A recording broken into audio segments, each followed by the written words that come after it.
What happens when a duchess tries to turn boiling water into luxury? The answer might just be the most unintentionally hilarious scandal the internet has seen this year.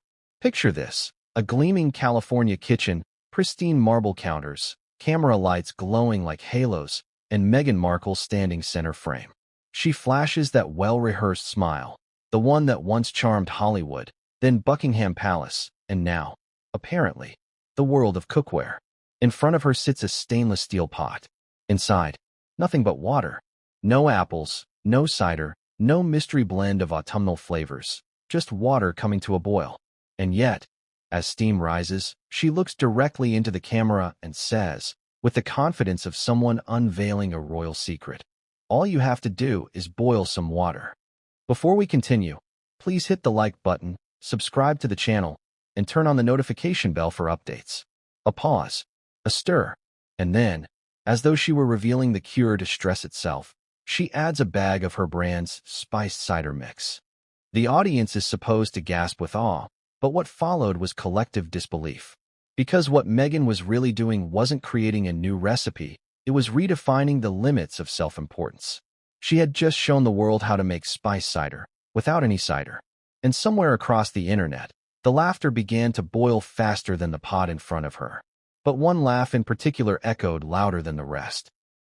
It came from a man who knew her not as a duchess, not as a Hollywood starlet, but as someone who once sat across the dinner table sharing homemade risotto, Cory, a professional chef, her ex-boyfriend, the man whose culinary career had been built on subtlety, technique, and authenticity. When he saw Meghan turning hot water into a luxury moment, he couldn't help it. He howled with laughter. And that laughter, some say, carried more truth than any headline could. Because this wasn't just about a recipe gone wrong. It was about image versus reality. It was about what happens when branding replaces sincerity. And, perhaps most painfully, it was about how far Meghan Markle had drifted from the woman she once pretended, or perhaps hoped, to be. But before we get to Cory's reaction, let's sit in that kitchen scene for a moment. Cameras rolling. Assistants moving quietly in the background. A production team from her lifestyle brand, as ever, the project she had described as a reflection of mindfulness, authenticity, and nourishment.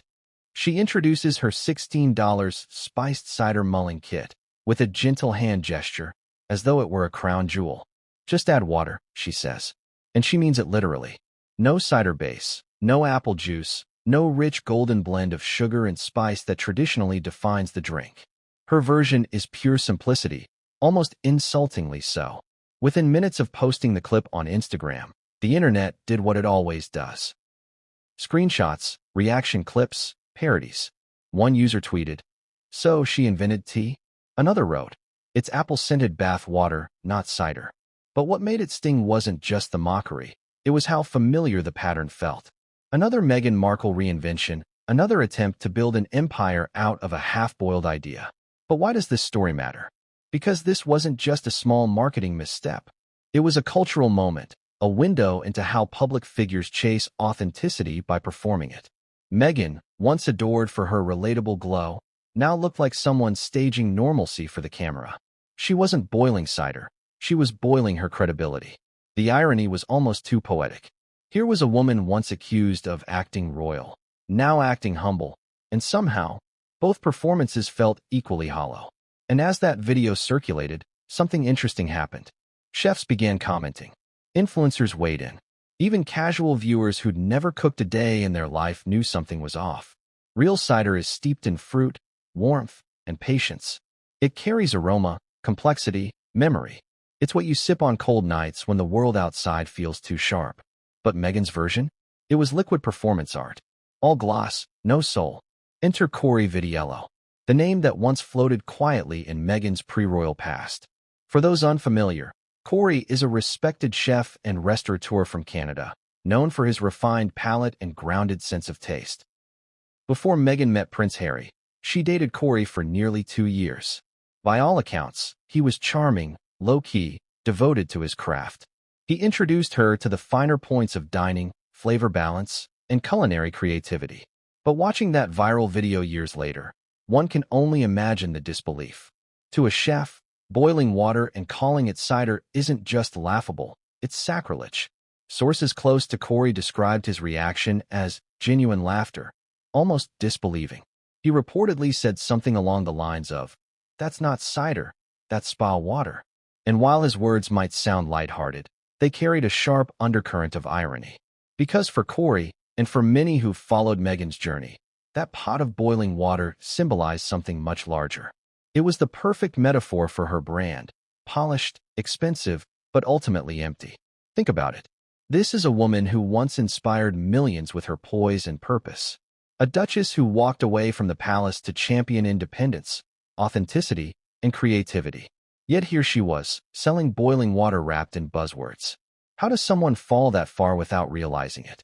Was it ambition, desperation, or a blind faith in her own hype? And perhaps that's what makes this story so fascinating. It's not just about mockery, it's about identity. Meghan's entire career has been built on reinvention. Actress, activist, royal, podcaster, philanthropist, entrepreneur. Each chapter crafted with precision. Each brand launch framed as her truest self. Yet each one, over time, revealed cracks. Maybe the cider pot was just the latest symptom of an old pattern, the relentless pursuit of reinvention without reflection. As the backlash grew, so did the irony. Her as ever brand had been struggling for months before the video dropped. Market analysts pointed out declining engagement, limited stock movement, and a lack of clear brand identity. She was trying to sell wellness in a world oversaturated with it, competing with established brands that had authenticity built in because they weren't built by royals trying to look relatable. And then came this video, the supposed remedy for her brand's image problem. Instead, it became gasoline on the fire. Still, there was something tragic about it too. Watching Meghan beam with pride as she stirred that pot, you couldn't help but sense sincerity. Maybe she really believed in what she was doing. Maybe she thought she was helping people embrace simplicity, slow living, mindfulness. But somewhere along the way, she lost the plot. Because no matter how you spin it, you can't sell luxury mindfulness in a $16 sachet of boiled herbs and call it cider. You can't bottle authenticity. Yet, that's exactly what Meghan tried to do. And the world laughed, not out of cruelty, but out of disbelief. We laughed because it felt surreal. A duchess selling water. A millionaire teaching the public how to make a drink that isn't a drink. The contrast between intent and execution was too stark, too absurd to ignore. Meanwhile, Cory's laughter took on a life of its own. Memes circulated with captions like, "Cory watching Meghan make cider. Chef's kiss." Interviews resurfaced from their dating years, painting an almost cinematic contrast, the grounded chef versus the aspiring influencer. He had once praised her curiosity in the kitchen.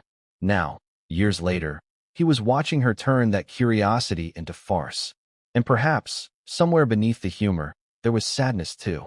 The realization that the woman he once knew, the one who marveled at flavors, who asked how to make stock from scratch, had become a brand obsessed with appearances. But Meghan didn't see it that way.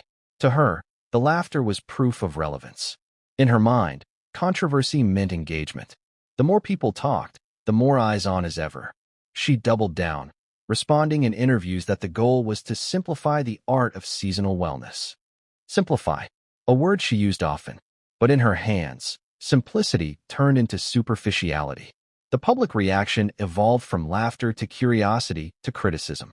People asked, who is advising her? Others wondered, does she even realize how this looks? Yet, in the midst of the chaos, Meghan seemed unfazed.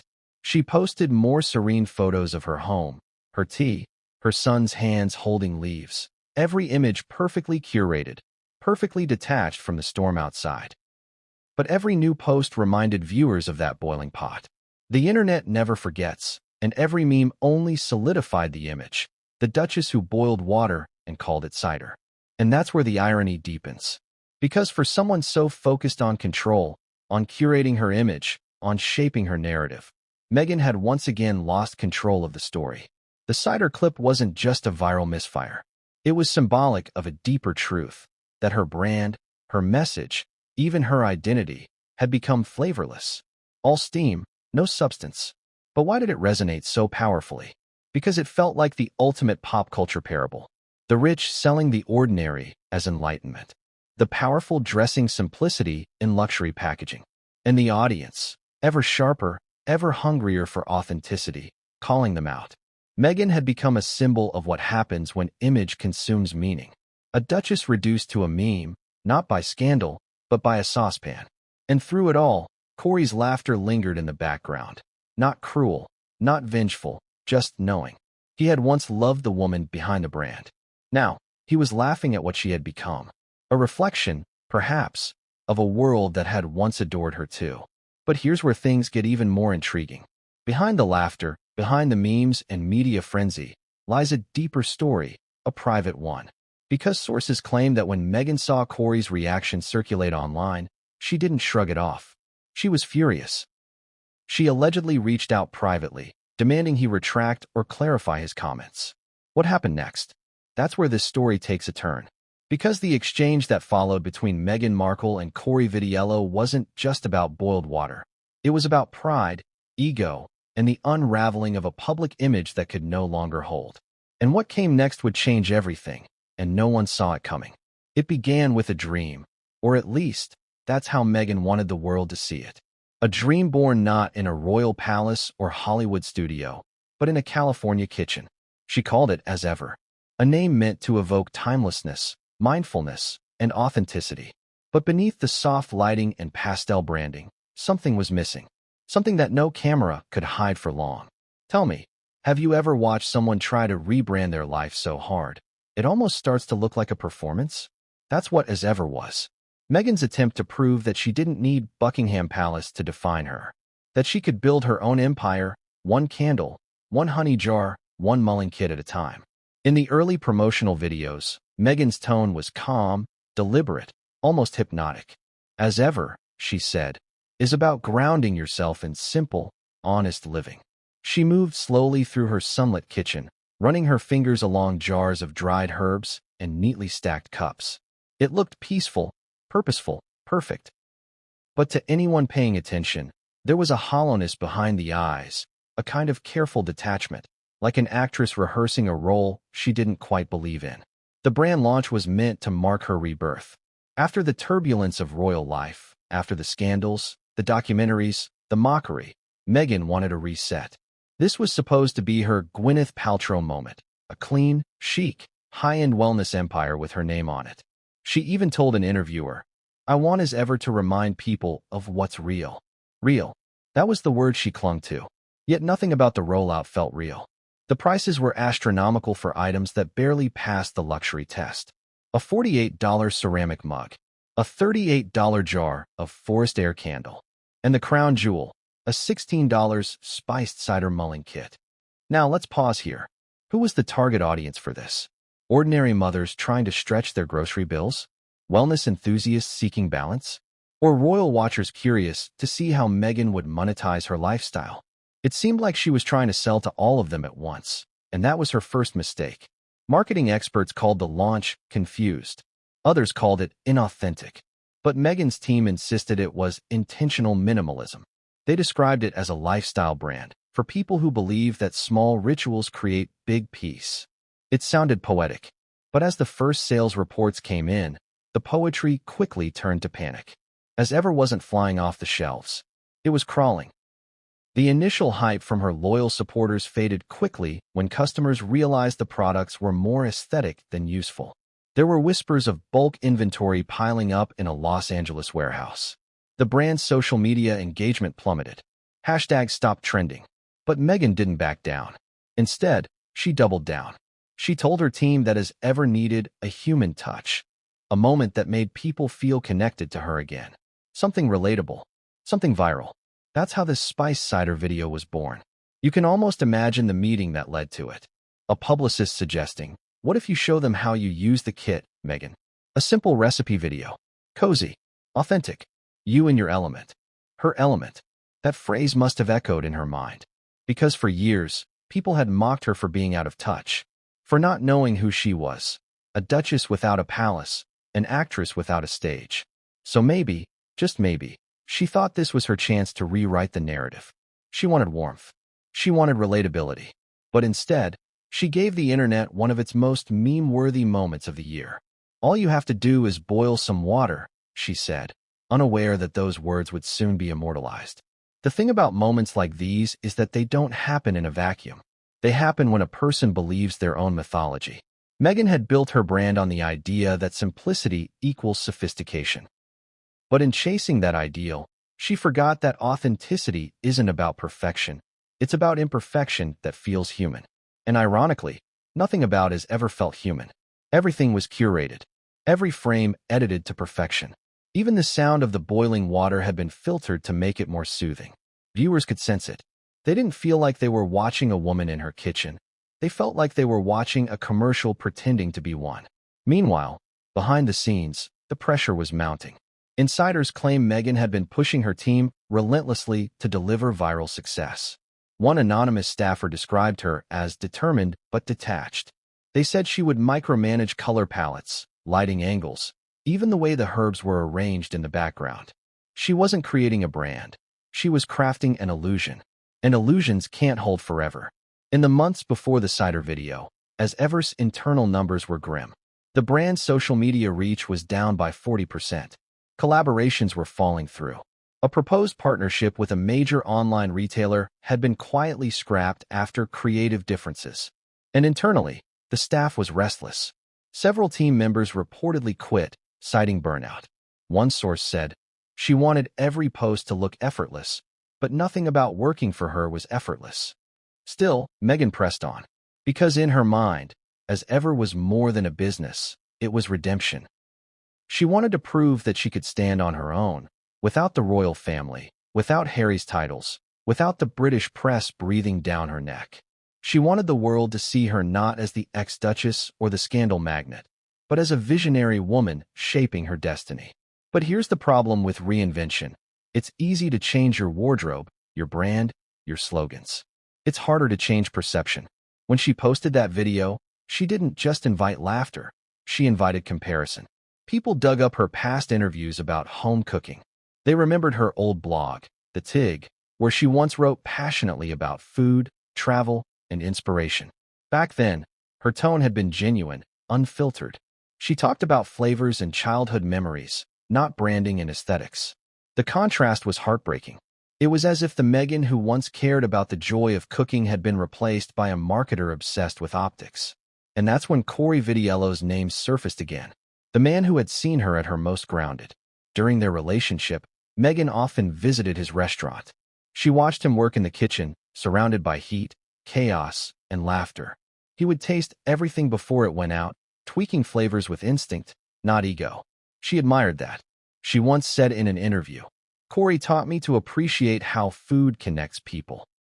But somewhere between Toronto and Montecito, between the quiet warmth of their dinners and the glare of camera lights, that lesson was lost.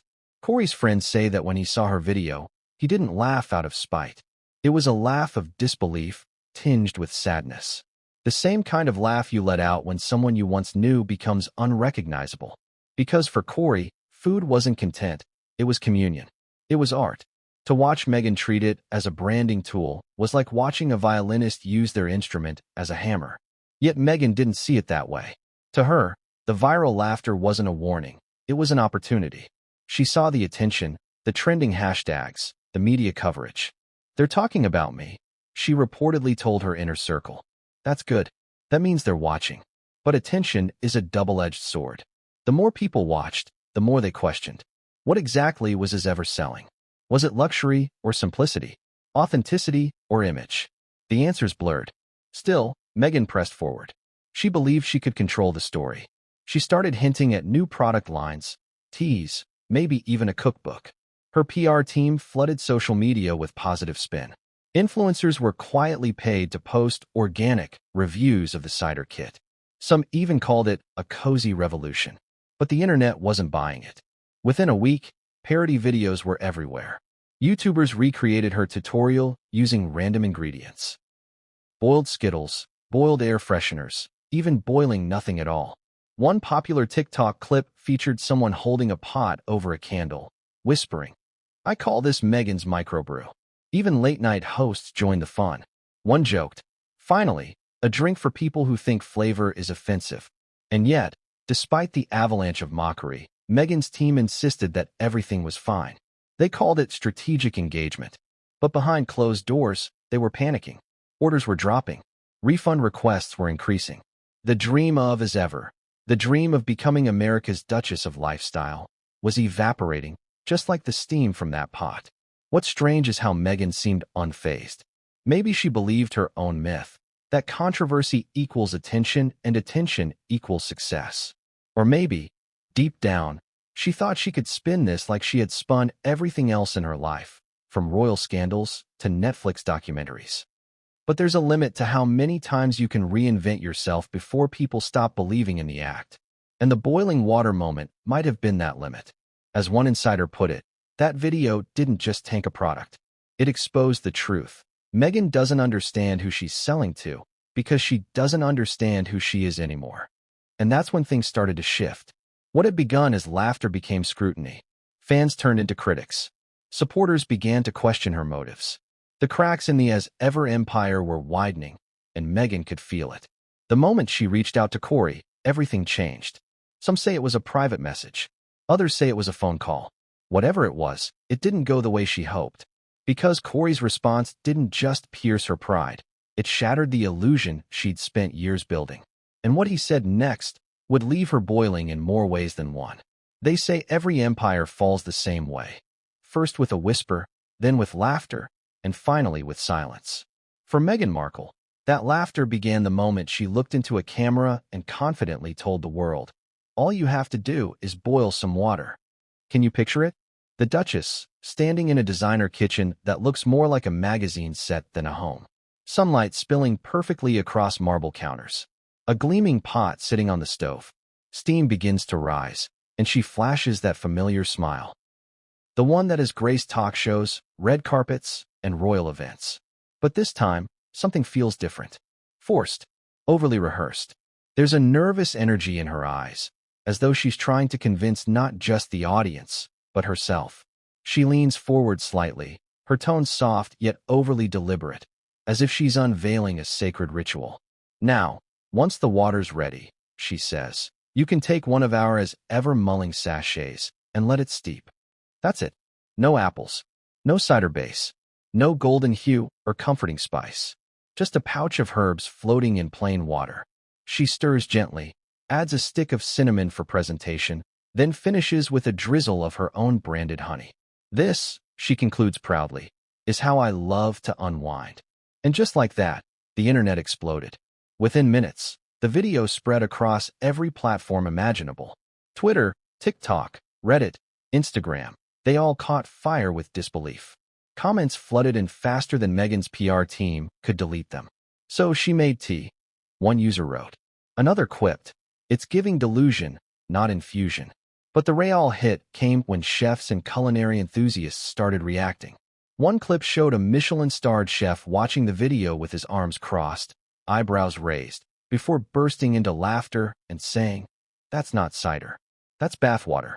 The comment section agreed. "She just reinvented water," someone said. "Genius," another replied sarcastically. For Meghan, the moment was supposed to be cozy and relatable, a down-to-earth glimpse into her daily life. But instead, it became a cultural spectacle, a viral joke. And the worst part? She didn't even seem to realize it. Because while the world was laughing, Meghan's team was scrambling. Her PR manager reportedly called an emergency meeting just hours after the video hit social media. "We need to reframe this fast," one staff member recalled. They began drafting statements, brainstorming ways to spin the clip as intentional minimalism. But the internet doesn't wait for spin. It devours mistakes in real time. By the next morning, memes were everywhere. Someone edited the clip with Gordon Ramsay yelling, "Where's the cider?" Another put Meghan's video side by side with a boiling kettle captioned, "Spot the difference." Even late-night comedians couldn't resist. One joked, "Meghan Markle shows us how to make spice cider. Step 1, find water. Step 2, stop." And yet, behind all the mockery, there was something deeper at play, a sense of collective disbelief at how out of touch she seemed. Because this wasn't just a cooking mistake. It was a reflection of a pattern, Meghan trying to connect and missing the mark every single time. Remember when she launched her first podcast and spent an entire episode talking about archetypes that no one understood? Or when her Netflix documentary promised raw honesty but felt like a rehearsed PR statement? The Cider fiasco fit right in, another glossy attempt at authenticity that fell flat. But while the public was laughing, Meghan's ex, Cory, saw something different. For him, it wasn't just funny, it was surreal. He had once cooked beside her, shared meals, laughed over burnt pasta and too sweet desserts. Back then, she was curious, grounded, even charmingly unsure in the kitchen. But now, watching her boil water for millions of viewers under the guise of expertise was almost painful. Friends close to Cory said he was at his restaurant when the clip popped up on his phone. He watched it twice, once in disbelief and once in amusement. Then he laughed, loudly, a deep, genuine, uncontrollable laugh. Not cruel, just honest. "You can take the girl out of Hollywood," he allegedly said, "but you can't take the Hollywood out of the kitchen." That line spread like wildfire among his circle, eventually leaking online. Suddenly, the story had a new twist. Meghan's ex-boyfriend, the chef, was laughing at her cooking skills. The tabloids pounced. Headlines blared. Cory howls with laughter at Meghan's boiled water cider disaster. The narrative shifted overnight. It wasn't just the internet mocking her. It was someone who knew her, someone who'd seen her without the cameras, now joining the chorus. And that, more than anything, hit a nerve. Because Meghan had always framed herself as misunderstood. The world, she claimed, twisted her intentions. The press was unfair. People didn't get her. But now, even someone from her past, someone who had once loved her, was laughing. And that shattered her carefully constructed armor. Her team tried to intervene. They reached out to online publications, urging them to stop amplifying unverified claims. But by then, the story had grown legs of its own. TikTok was flooded with Cidergate parodies. YouTubers broke down the psychology of Meghan's marketing failure. Even food bloggers, who typically stayed out of royal drama, weighed in. One wrote, "If you're selling cider without cider, maybe it's time to reevaluate what authenticity means." That sentence became the unofficial epitaph of "as ever." Behind closed doors, Meghan was livid. She reportedly slammed her phone down after reading an article that mentioned Cory's laughter. "He's irrelevant," she allegedly snapped. "Why is anyone even talking about him?" But her frustration wasn't really about Cory. It was about control, or rather, the loss of it. For years, Meghan had managed to shape her own narrative. Every public move was deliberate, every message polished. But this was raw, unfiltered. She couldn't PR her way out of boiling water. Her advisors begged her to stay quiet. "Let it blow over," they said. But silence was never Meghan's strong suit. Within days, she posted another video. This time more serious, more intentional. Sitting at a kitchen table with a mug in hand, she spoke directly to the camera. "Sometimes," she said softly, "people laugh at what they don't understand." It was supposed to be empowering, but it only made things worse.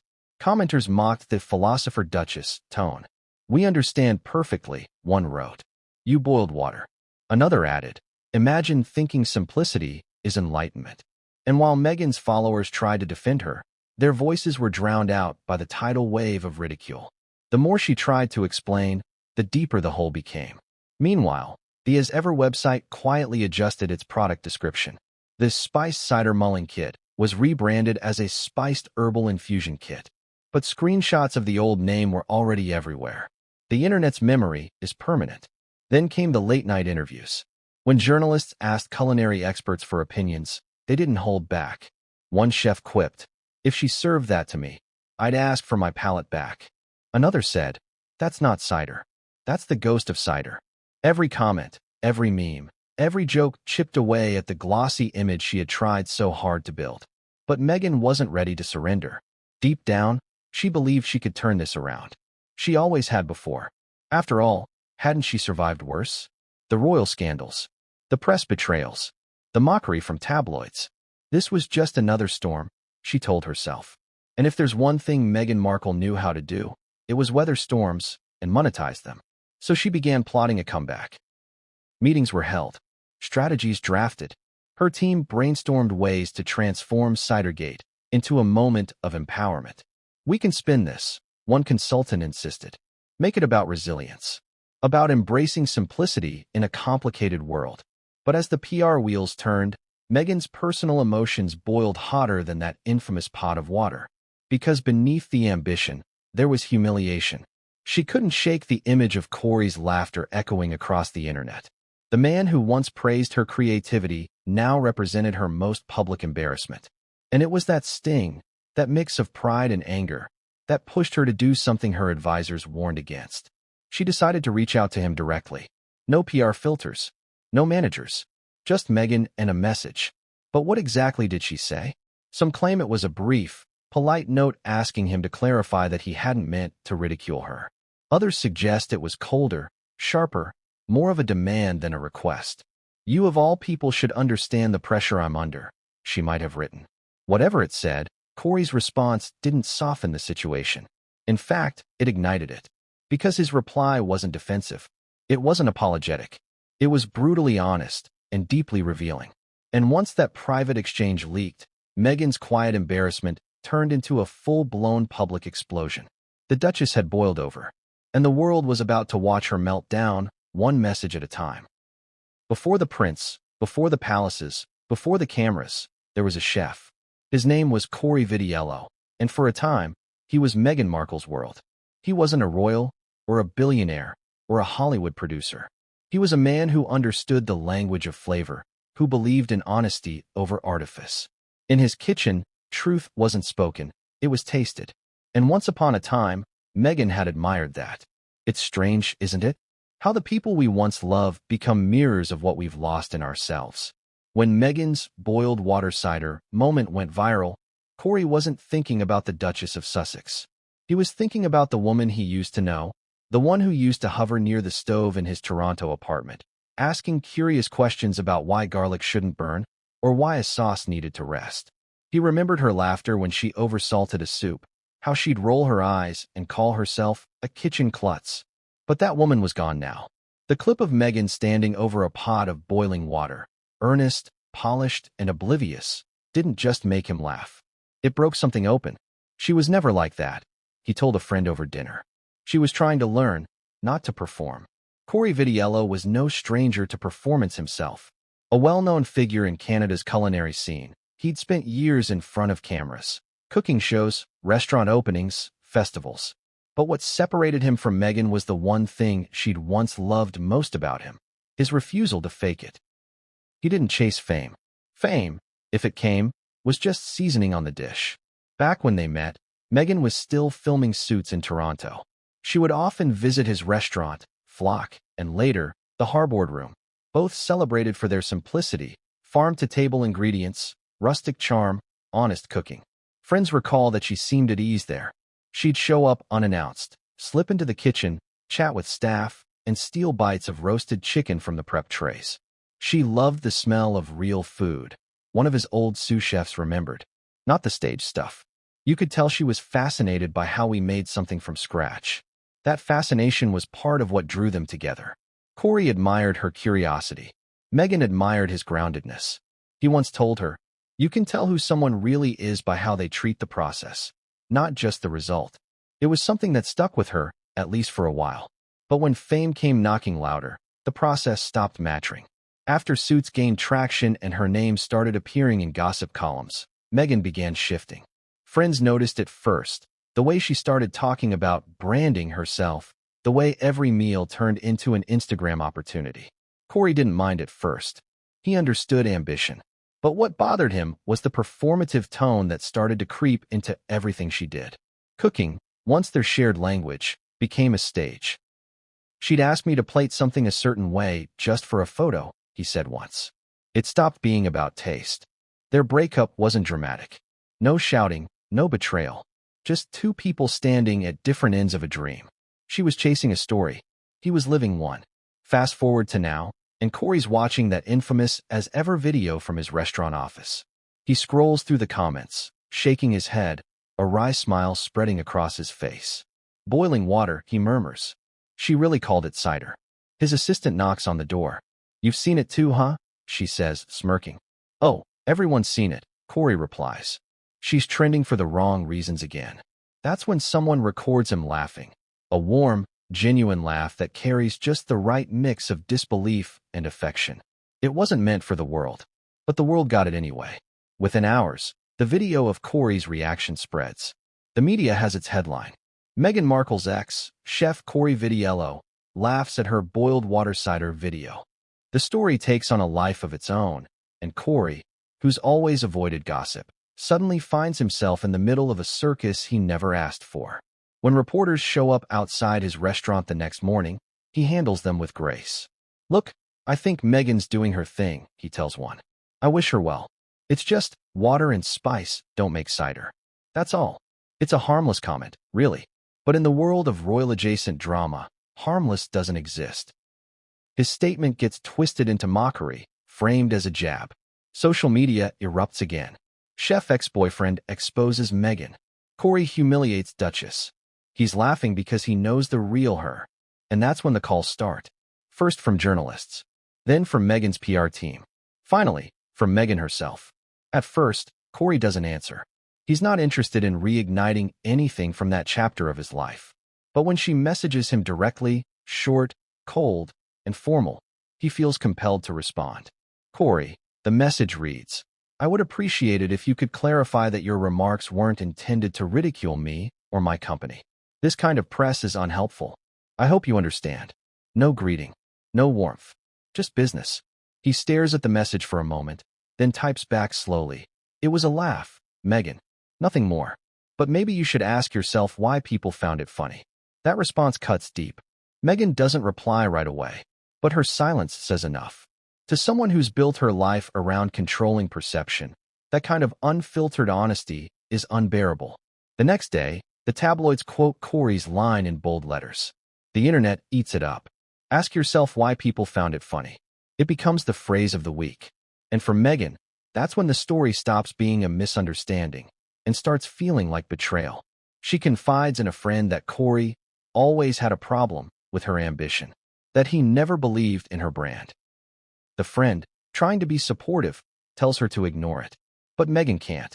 She feels cornered, mocked, exposed. It's not just that people are laughing, it's that they're laughing because of him. Meanwhile, Cory tries to go about his life as usual, but he can't escape it. Diners bring up the story. Food bloggers ask him to comment. His restaurant's Yelp page fills with jokes about boiled water specials. It's chaos, and though he didn't intend for it to happen, there's no stopping it now. Still, Cory handles it the way he handles everything, with calm. "I don't wish her harm," he tells a journalist. "But maybe this is a moment for reflection. For her, not me." Those words go viral too. And once again, Meghan feels like he's challenging her in public, painting her as a woman who's lost touch with reality. But here's the thing. Cory never said anything cruel. He didn't need to. His calmness was enough. Because while Meghan was scrambling to control a collapsing narrative, he stood firm in his truth. And that contrast, his authenticity against her artifice, was all the public needed to see. The irony was impossible to ignore. Once upon a time, Meghan had learned grace from him. Now, she was watching him embody it while she unraveled. And in the court of public opinion, grace always wins. By the end of that week, Meghan's team was in full crisis mode. They discussed suing for defamation, then realized there was nothing to sue over. Cory hadn't insulted her. He hadn't lied. He'd simply laughed and told the truth. But truth, for Meghan, was the most dangerous ingredient of all. Because buried beneath the laughter was something she'd spent years running from. The realization that authenticity can't be staged. And that realization? It was about to hit her harder than any headline ever had. Because what came next would take the situation from awkward to explosive and force Meghan to confront a truth she'd avoided for far too long. To understand why Cory Vitiello's laughter stung so deeply, you have to step into his world for a moment. The world of a chef. The clang of pots, the hum of burners, the rhythm of knives striking wood, the scent of onions caramelizing in butter. It's chaos, but it's sacred chaos. Every sound, every motion, every drop of flavor is a language of truth. And for chefs like Cory, that truth is everything. Cooking, to him, was never just about food. It was honesty made tangible. You couldn't fake heat. You couldn't cheat flavor.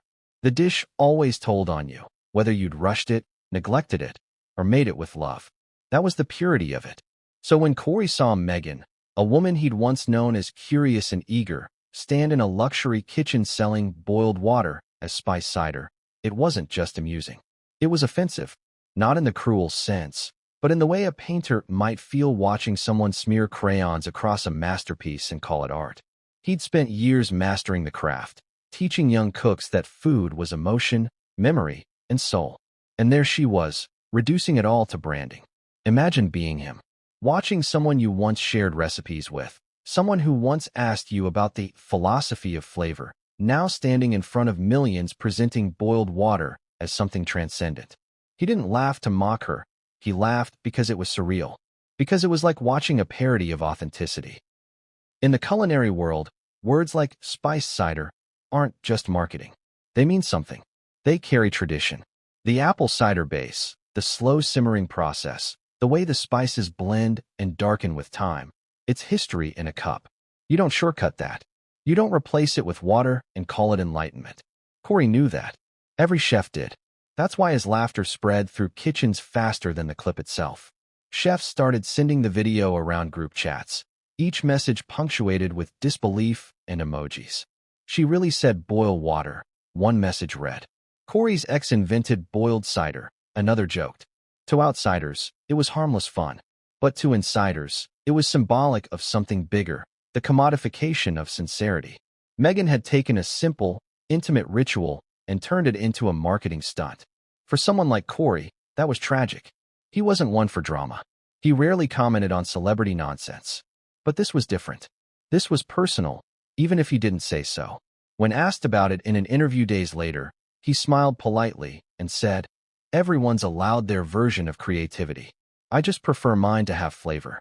It was a throwaway line, a half joke, but it hit like a sledgehammer.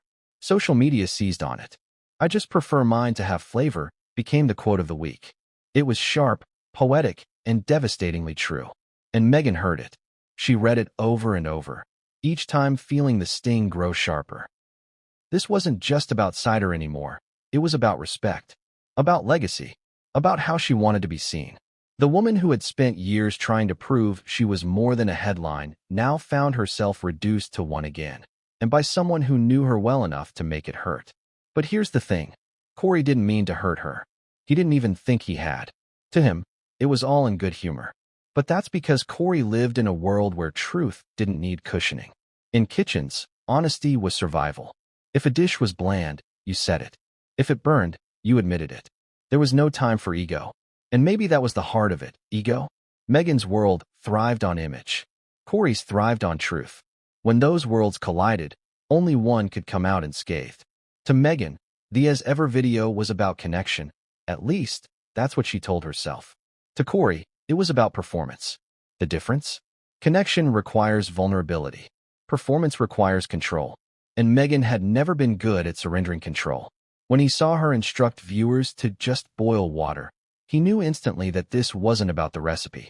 It was about image maintenance. Every movement was carefully choreographed. Every word was calculated to sound effortless. But you could see the strain behind her smile, that quiet desperation of someone trying too hard to appear natural. He'd seen that look before. Toward the end of their relationship, when her eyes began to drift past him during dinners, already dreaming of something bigger. She was always chasing the next version of herself, the next reinvention. And he, grounded as he was, had no place in that chase. Still, part of him felt sorry for her. Fame had twisted her instincts. He remembered the Meghan who once spent hours talking about flavors of her childhood, her grandmother's kitchen, the smell of orange peel, the way honey tasted better when stirred into hot tea with a wooden spoon. That woman loved taste, not trend. So yes, he laughed. But somewhere underneath the laughter was a sigh, a sense of loss. Because what he saw wasn't just a viral blunder. It was the ghost of someone he used to care about. And yet, the more the world talked, the worse it got. Meghan's defenders accused Cory of sexism and publicly humiliating a woman for her ambition. But chefs rallied behind him. He didn't insult her, one wrote. He just pointed out the truth. You can't boil credibility. The debate became cultural. Was Meghan the victim of a misogynistic double standard, or was she a case study in the dangers of branding over authenticity? Everyone had an opinion, and every opinion made her angrier. That's when she did something impulsive again. She sent him another message. This time, longer, sharper, and more personal. I don't appreciate being made a joke of, she began. You know me better than that. You know how hard I've worked to build something from nothing. Laughing at me, even in jest, contributes to the same kind of public ridicule that destroyed my peace for years. I thought you had more empathy than that. It was raw, emotional, and defensive. A message written not from logic, but from hurt. Cory stared at it for a while. He could almost hear her voice in his head, trembling between pride and pain. He thought about ignoring it, but something in him refused to leave it unanswered. So he typed slowly, choosing every word with care. Meghan, he wrote, I didn't make you a joke. You did. You built a brand on authenticity and then sold artifice. That's not cruelty. That's irony. I'm sorry if it hurts, but you can't teach people about simplicity while pretending to live it. Maybe it's time to stop performing and start being. He didn't expect her to reply. She didn't. But those words would haunt her for weeks. Because deep down, she knew he was right. The public never saw the full exchange, not yet. But snippets leaked through anonymous sources.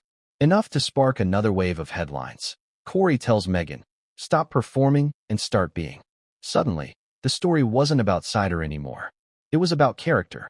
The internet loves authenticity almost as much as it loves drama, and Cory had inadvertently become the symbol of both. Calm, grounded, unapologetically real. In contrast, Meghan looked artificial, someone boiling water not to nourish, but to impress. The fallout inside her camp was immediate. PR meetings, strategy calls, frantic brainstorming sessions. How to respond without looking petty. How to regain the narrative without admitting fault. There was no easy answer. Every word risked more mockery. Every silence looked like defeat. Meanwhile, Cory refused interviews. He told friends, I've said what I needed to say. But privately, he felt conflicted. He never wanted to humiliate her. He didn't enjoy seeing her dragged online. Yet he also couldn't deny the truth that her brand represented everything he hated about modern celebrity culture.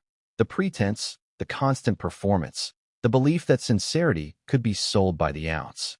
He poured himself into work, into cooking, into creating something real again.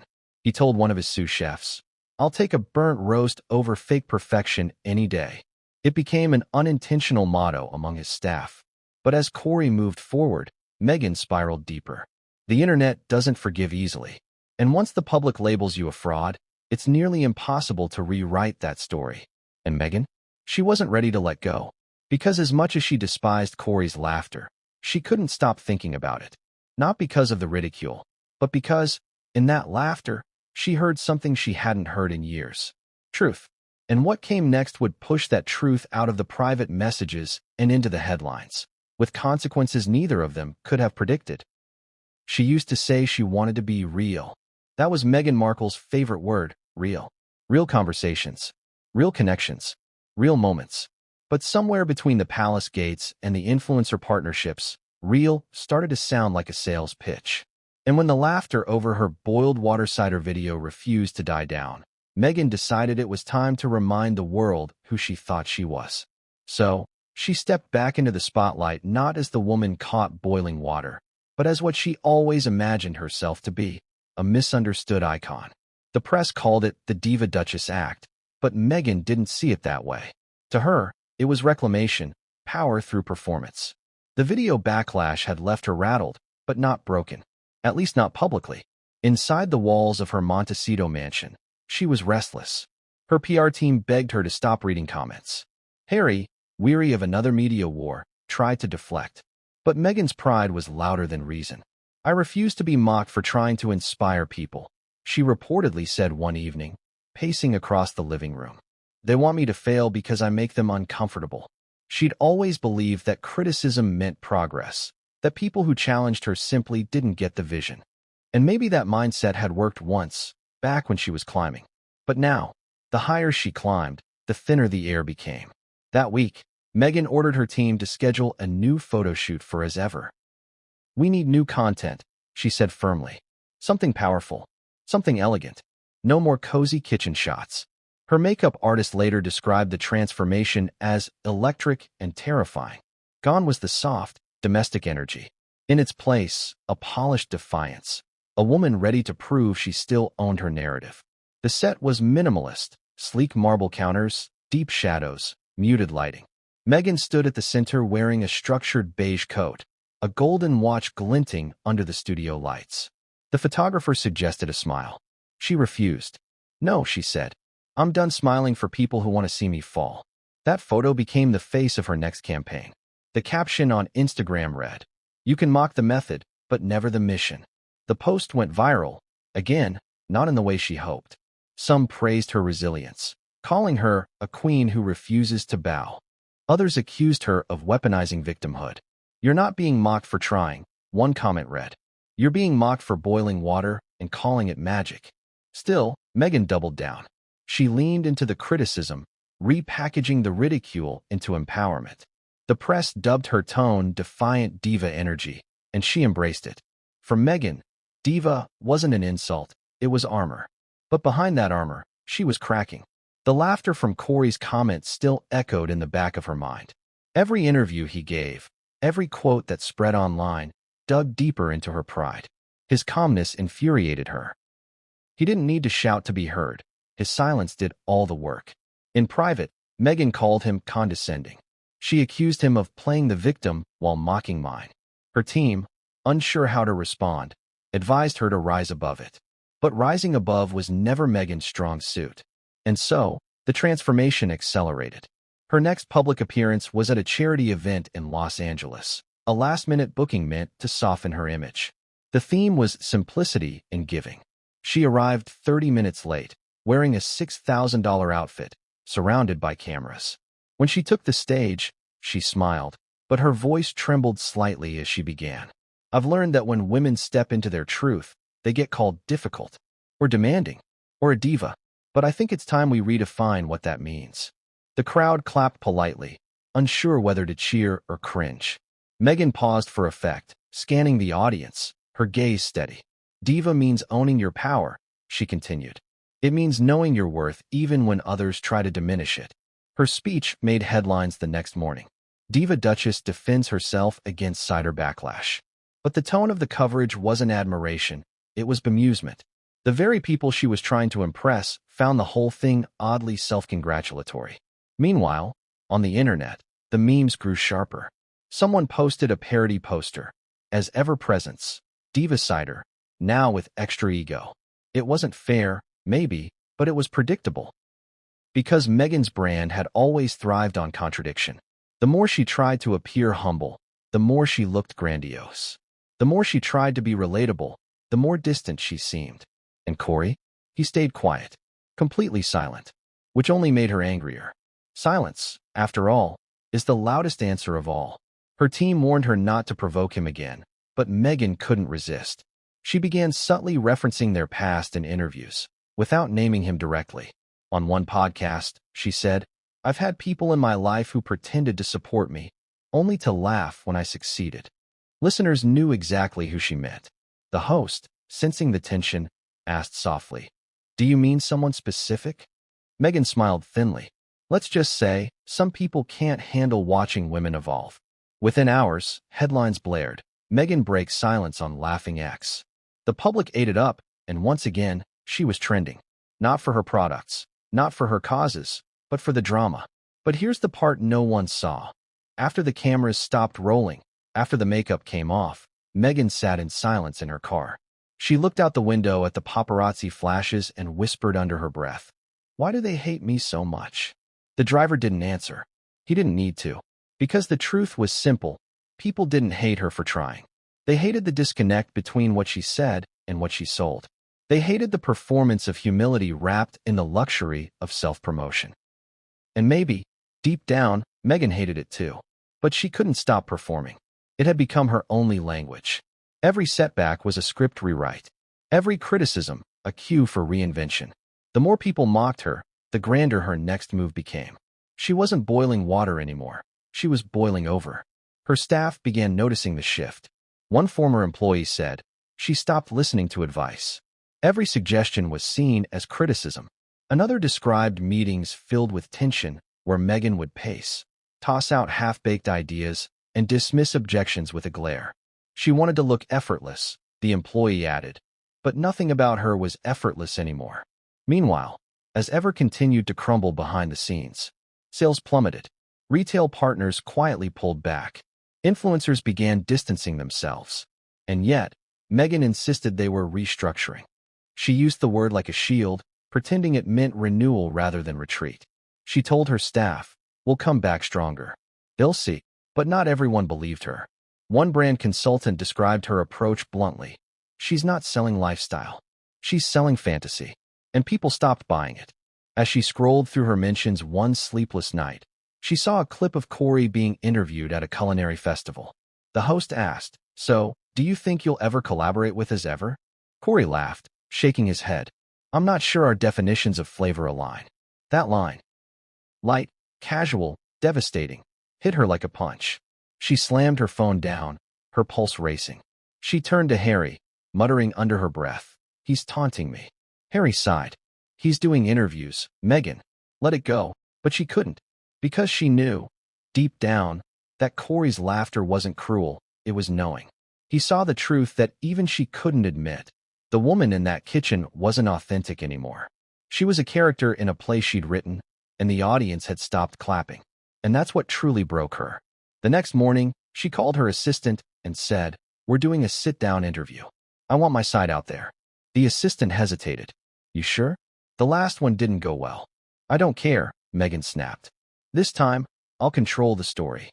But what she didn't know was that the story was already spiraling beyond her control. Because while she was preparing to defend herself, someone very close to the situation, was about to leak something that would send the entire scandal into overdrive. And when it came out, the diva Duchess wouldn't just be mocked. She'd be exposed. What do you do when the world isn't laughing at your joke, but at you? That's the question Meghan Markle faced in the days following her boiled water cider fiasco. The viral clip had spread like wildfire. Memes were multiplying, and the whispers of mockery had evolved into a storm of headlines. She had thought she was creating a cozy moment of relatability. Instead, she had ignited a global conversation about absurdity, privilege, and perception. Her team moved fast. Emergency meetings were called in the sleek conference rooms of her Montecito estate. PR consultants, digital strategists, and brand managers crowded around tables, laptops open, papers scattered. They debated the tone of the response, the phrasing of statements, the timing of posts. One consultant urged, "We need to acknowledge it lightly, with humor. Show her human side." Another suggested, "No, she should stay silent. Silence builds intrigue." But Meghan had never been one to stay silent. She was pacing behind the table, a figure of controlled energy. Every gesture precise, every step measured.